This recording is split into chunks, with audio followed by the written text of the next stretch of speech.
Governor Brian Kemp and First Lady Marty Kemp spent the morning touring those areas hit the hardest by last weekend's floods. Most of Chattooga County is still without water days later, and some business owners tell Fox 5's Eric Perry they don't know if they will ever be able to reopen. Many people in this small town coming together. Take a look. They're giving out water for many people who need it. And then a little further down is a food distribution for many families struggling to get back on their feet.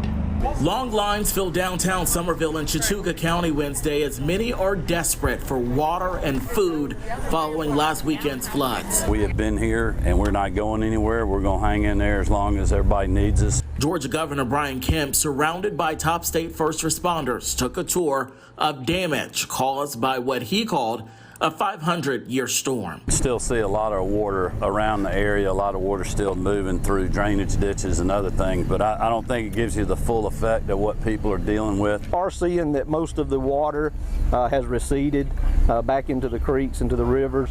We're still assessing damages. Just give them this and a can of beans. Volunteers handed out food and cases of water as the water for most of the county remains out. Schools closed as the flooding caused major damage to the water treatment plant. So there's a large buildup of silt, debris, so they're in the process of cleaning that out. I don't know how to recover from this. Business owners like Heather and Nicholas Casey feel defeated.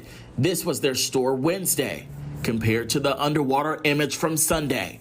They were supposed to be on vacation to celebrate their 10-year anniversary, but couldn't get out. The front door of our store opened up and our merchandise floated down the street. We just was helpless. We just stood there and watched. The Caseys say they lost nearly $200,000 in merchandise. Many residents say the flooding was just a matter of time. If they do not come clean that drain out, we'll be vacuuming water again this weekend. And they knew that this was a problem. In Chattooga County, Eric Perry, Fox 5 News.